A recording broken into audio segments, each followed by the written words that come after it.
स्वागत है, अभिनंदन है, आभार है आप सबका एजुकेशन इलाहाबाद के चैनल पे। मैं हर्ष प्रजापति, अध्ययन छात्र इलाहाबाद विश्वविद्यालय, उपस्थित हूँ आप सबके समक्ष एक महत्वपूर्ण जानकारी के संदर्भ में। ध्यानपूर्वक पूरी सूचना को शुरू से अंत तक सुनिएगा, जिससे कि महत्वपूर्ण जानकारी से आप वंचित न रह जाएं। इस वीडियो में हम बात करने वाले हैं इलाहाबाद विश्वविद्यालय की परास्नातक प्रवेश परीक्षा में आपका जब प्रवेश फॉर्म आपका आ जाएगा, ठीक। एप्लीकेशन फॉर्म की डेट मैंने बता दी कि 25 के बाद आएगा, 25 अप्रैल के बाद आएगा, ठीक है। क्योंकि पिछले वर्ष भी 25 अप्रैल को आया था, तो इस वर्ष भी यही संभावना है कि 25 तक आ जाए या 25 के बाद आएगा, ठीक है। तो अभी परेशान मत होइए। और मैंने ये भी बताया कि आपके एंट्रेंस एग्जाम कब होगा, तो पिछले वर्ष जो है 2 से 5 जून में हुआ, तो इस वर्ष भी जो है आपका जून के द्वितीय सप्ताह में प्रवेश परीक्षाएं कराई जाने की संभावना है। जून के लास्ट में आपका रिजल्ट आ जाएगा, ठीक है। रिजल्ट देखिए एक साथ नहीं आता, पीजीटी फर्स्ट का पहले, मान लीजिए पीजीटी फर्स्ट का पहले आएगा, पीजीटी सेकंड का बाद में, फिर आईपीएस कोर्सेज का, इस प्रकार से आपके रिजल्ट आते हैं। वो चीज़ें मैं आपको वैसे भी बता दूंगा। आपका जो पूरा एडमिशन प्रोसेस है वो अगस्त के लास्ट तक या सितंबर के प्रथम सप्ताह तक कंप्लीट हो जाएगा, ठीक है। यानी कि सितंबर के मिड में आपकी जो कक्षाएं हैं वो सुचारू रूप से संचालित होने लग जाएंगी। यहाँ इस वीडियो में बात करने वाले हैं कि आप एप्लीकेशन फॉर्म भरते समय क्या गलतियाँ नहीं करेंगे। उन गलतियों को बिल्कुल मत दोहराइएगा, नहीं तो फिर आप जो है परेशान रहेंगे। फिर आप कहेंगे कि सुधार होगा कि कैसे होगा, फिर ये चीज़ें वो चीज़ें, और क्या क्या चीज़ें आपको अभी तैयार कर लेनी है जो कि आपके एडमिशन टाइम भी काम आएंगी। सबसे पहले अगर आप देखिए अपीयरिंग में अभी अगर अप्लाई करने वाले हैं, ठीक, यानी कि आप थर्ड ईयर में आपका रिजल्ट नहीं आया होगा, ठीक है, आप अपीयर में अप्लाई कर सकते हैं कि आपका जब रिजल्ट आएगा तो आप लगा देंगे, अभी आप एंट्रेंस दे सकते हैं क्योंकि वो ऑप्शन, ठीक है, अपीयरिंग में आप दे सकते हैं।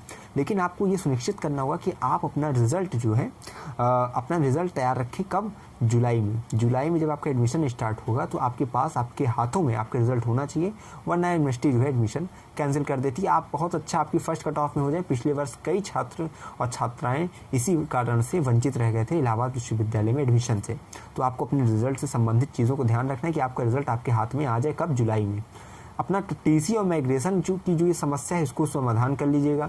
टीसी माइग्रेशन अगर आपको, मुझे जहाँ तक लग रहा है आपको समझ में नहीं आएगा कि माइग्रेशन किसको चाहिए, टीसी किसको निकलवानी है, तो उसके लिए परेशान मत रहिएगा। इसके बाद एक नेक्स्ट वीडियो आएगी, उसमें मैं टीसी और माइग्रेशन बता दूंगा। गैप ईयर से संबंधित लोग जो ये ध्यान रखेंगे, जिसका गैप है, 1 साल का गैप है, 2 साल का गैप है, 3 साल का गैप है, उनको गैप ईयर फॉर्म भरना पड़ता है। ये आपका एडमिशन टाइम होता है, इसीलिए मैं इसको अभी नहीं जो है डिस्कस कर रहा हूँ। Gap year form, anti ragging form, ठीक है, ये सब फॉर्म जो होता है ना, और आपका गैप ईयर, एंटी रैगिंग, और एक होता है जिसमें आप अंडरटेकिंग फॉर्म होता है। ये 3 फॉर्म होते हैं। एडमिशन के टाइम, काउंसलिंग के टाइम ये ज़रूरत पड़ते हैं, और उसको मैं बता दूंगा, ये आने वाली कुछ वीडियोस में बता दूंगा। अभी इस वीडियो में बात करने वाले हैं कि एप्लीकेशन फॉर्म भरते समय आपको किन किन चीज़ों का ध्यान रखना है। सबसे पहली जो चीज़ है मैं ये बता दूंगा आपको कि आपका जो रजिस्ट्रेशन होगा, ठीक है, यानी कि जब आप फॉर्म भरेंगे, किस प्रकार से फॉर्म भरना है आपको। सबसे पहले आप रजिस्ट्रेशन करेंगे विश्वविद्यालय की वेबसाइट पे। उसमें आपको जैसे पता है कि अपना नाम, ठीक है, फादर नेम, मदर नेम और मोबाइल नंबर, ये सब डाल के आप रजिस्ट्रेशन करेंगे। फिर आपका पासवर्ड, ओटीपी आपको भेजा जाएगा। इस प्रकार से रजिस्ट्रेशन आप कंप्लीट करते हैं, ठीक है। रजिस्ट्रेशन कंप्लीट करने के बाद आपका जो प्रोसेस आता है वो ये रहता है कि अब आपको करना रहता है, पूरा एप्लीकेशन फॉर्म भरना रहता है, जिसमें सबसे पहले जो ऑप्शन आपको मिलता है वो यही रहता है कि अपना नाम भरिए, फिर फादर का नेम भरिए, मदर का नेम भरिए, ठीक है, डीओबी भरिए, जेंडर भरिए। तो ये सब अपनी डेट ऑफ बर्थ, ये सब भरते समय आप ध्यान से भरिएगा, ठीक है। अपनी जो हाई स्कूल की मार्कशीट है उसके हिसाब से भरिएगा, ये चीज़ें ध्यान रखिएगा। अगर अभी आधार नंबर हाई स्कूल में ये सब गड़बड़ हो तो उसको सुधार करवा लीजिएगा। 1 हफ्ते में चीज़ें सही हो जाती हैं, ठीक है। तो आप साइबर कैफ़े से जाकर, ठीक है, या बैंक में भी ये चीज़ें होती हैं, तो आप जाके सुधार करवा लीजिएगा आधार उधार अगर गलती हो, नहीं तो बाद में आप कहेंगे कि आधार में गलती आ गई है। अपना देखिए मोबाइल नंबर अपना चालू करा लीजिए, आधार से जो लिंक है उसको करा लीजिएगा। अपना कास्ट सर्टिफिकेट अगर नहीं है, ठीक है, तो सेंट्रल का कास्ट सर्टिफिकेट बनवा लीजिएगा। और जितने भी महत्वपूर्ण डॉक्यूमेंट्स मैं बताने जा रहा हूँ उसको एक बार ध्यान में रखिएगा, ये आपके एडमिशन टाइम भी काम आएंगे। देखिए अपना जो है आप लोग ईमेल भी अच्छे से तैयार कर लीजिएगा। जो ईमेल आपके पास हो वो ऐसा ना हो कि आप हर बार उसको चेंज करें, उसको चेंज नहीं करना है, ठीक है। डेट ऑफ बर्थ, जेंडर और अपना जो नेशनलिटी, ये सब ध्यान रखिएगा। फादर ने मोबाइल नंबर वही रखिएगा जो आपका, अच्छा रहेगा कि आप जो आधार से लिंक है उसी मोबाइल नंबर को डालिए, वरना आप अपना भी डाल सकते हैं।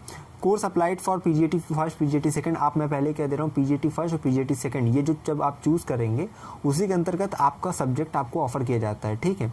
यानी आपको अगर आपको जैसे मान लीजिए आपको बीएड करना है, एमएड करना है, ये सब कोर्सेज किसके अंतर्गत है? ये सब पीजीटी सेकंड के अंतर्गत है। एमबीए करना है सेकंड के अंतर्गत है। लेकिन आपको एंशिएंट से एमए करना है, एंशिएंट हिस्ट्री, पॉलिटिकल, ठीक है, ज्योग्राफी, ये सब किसके अंदर है? ये आपके पीजीटी फर्स्ट के अंतर्गत है। अगर आपको ये नहीं है पता है कि पीजीटी फर्स्ट में कौन है, पीजीटी सेकंड में कौन है, तो इसके लिए तो मैंने कई वीडियोज़ बना दी हैं, उनको जाकर देख लीजिएगा, ठीक है। तो वो चीज़ें आपको पहले ही पता चल जाएंगी। और देखिए प्लेलिस्ट है चैनल पे, पीजी के नाम से, ठीक है, पीजी एंट्रेंस एग्जाम 2024, उसको अगर देख लेंगे तो आपको सब चीज़ें क्लियर हो जाएगी। पीजीटी फर्स्ट में कितने विषय हैं, पीजीटी सेकंड में कितने हैं, ठीक है, फीस कितनी है प्रत्येक की मैंने फीस बता दी है, ठीक है। तो सब जब देखेंगे आप एप्लीकेशन फॉर्म की फ़ीस कितनी है वो चीज़ फिर मैं बता दे रहा हूँ।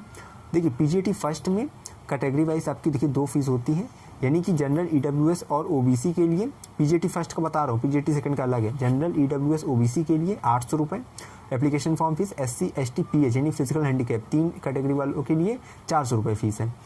पीजीटी सेकंड की बात करें तो आपका जनरल ईडब्ल्यूएस ओबीसी का 1600 रुपये और एससी एसटी पीएच का आपका कितना लगेगा 800 रुपये, ये फीस है एप्लीकेशन फॉर्म फीस। इसको ध्यान रखना है। मोड ऑफ एंट्रेंस एग्जाम आपको चूज़ करना है कि ऑनलाइन देना है कि ऑफलाइन देना है, ठीक है, वो आप पे निर्भर करता है। अब कहाँ कहाँ ऑनलाइन एग्ज़ाम होता है, कहाँ ऑफलाइन एग्ज़ाम होता है, कहाँ सेंटर जाता है, वो इस एग्ज़ाम सेंटर पर डिटेल वीडियो बना दिया, अगर आपने नहीं देखा है एक बार देख लीजिएगा, आपका जो है समझ में आ जाएगा वो चीज़ें।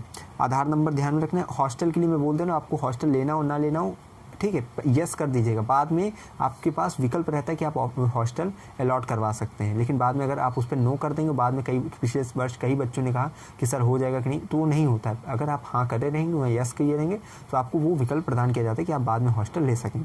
हॉस्टल में यस कर दीजिएगा। कास्ट आपका जो है कास्ट सर्टिफिकेट तैयार रखिएगा। बाकी देखिए एप्लीकेशन फॉर्म में तो बस केवल डिटेल्स भरनी है, कुछ प्रतिलिपि वहाँ लगानी नहीं है, ठीक है, कि आपको स्कैन करके लगाना है, केवल वहाँ पे डिटेल रजिस्ट्रेशन नंबर वो सब चीज़ें भरनी है।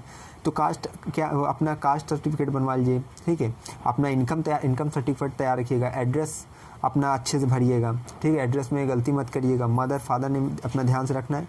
उसके बाद जो आपकी यानी कि जो आपकी एजुकेशनल क्वालिफिकेशन है 10th 12th यूजी, ठीक है, इसको जो है ध्यान से भरिएगा। अगर यूजी का 3rd ईयर रिजल्ट नहीं है आपके हाथ में तो अपीयरिंग में आप वो चीज़ें भर सकते हैं, ठीक है, जब आपका आएगा तो वहाँ पे आप अपडेट कर देंगे, ठीक है।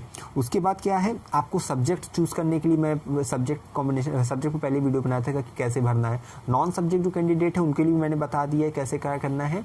कि नॉन सब्जेक्ट कैंडिडेट जो भी होंगे, ये याद रखिए, आपका जो यूजी में जो आपको ग्रेजुएशन में लास्ट ईयर में दो सब्जेक्ट रहता है, मान लीजिए जो बीए कर रहा है लेकिन बीएससी किया लेकिन अब एमए करना है, तो याद रखिएगा आपको एंट्रेंस एग्जाम अपने वही ग्रेजुएशन के लास्ट 2 सब्जेक्ट से देना रहेगा।